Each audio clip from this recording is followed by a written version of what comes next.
Good afternoon, YouTubers. It's my day off today. I'm off today and tomorrow, and I've been sitting at home on the boat, and I have been learning stuff off YouTube.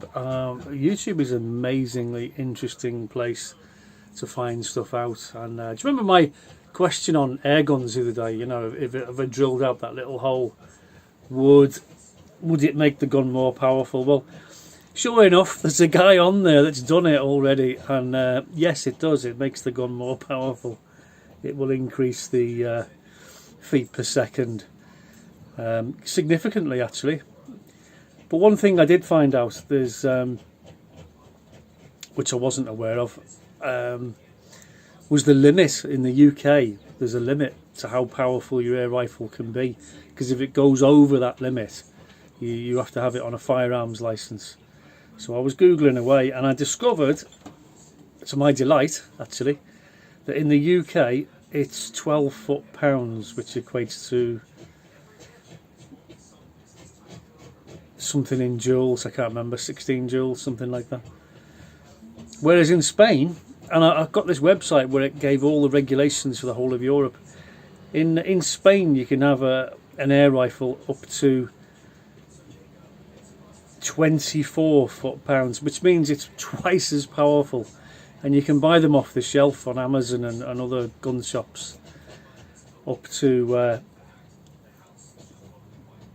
24. And I thought, wow, that's amazing, 24 foot-pounds. And I can't remember what that was in joules anyway. But then I'm looking now, I'm thinking, well, how powerful do air rifles get? So I was Googling, you know, the powerful air rifles, and whoa. And of course it's in America, as you would imagine. In America you can buy a 50 caliber air rifle that will kick out at 700 foot-pounds. I mean, I'm sure you need a license for that even in America. But wow. I mean, they drop great big deer and things with them, you know. You think, wow, unbelievable. I mean, you have to charge the bottle up, I think, every couple of shots. Got a dirty great bottle on it. I thought, wow, that is absolutely amazing.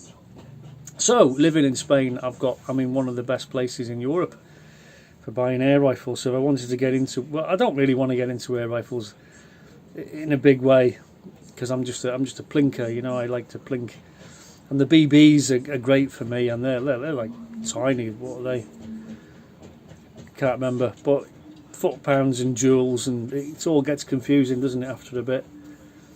But for me, for shooting at like 10 yards in the back garden, I don't need anything like that.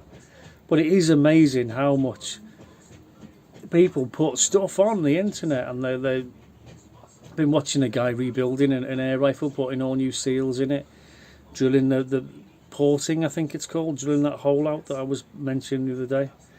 Dieseling, putting Vaseline in the back of the slugs to replace it. It's amazing. There's not a great deal you can do to an air rifle, I don't suppose, but it is interesting.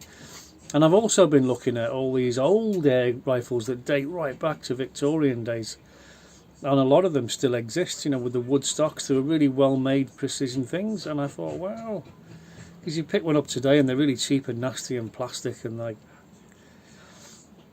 I'd much rather get an older one that's been around a long time and refurbish it, you know. Anyway, all instant stuff. The wife is downstairs. She's doing things to the boat. She's scraping the windows down, and she's got plans. So might make a video. I'm trying to persuade her to do a live. I had a go last night on her channel to see if StreamYard would work, and it does work on the boat. So I'll try and persuade her to do a live. Fingers crossed. Don't hold your breath, okay? Depends what mood she's in.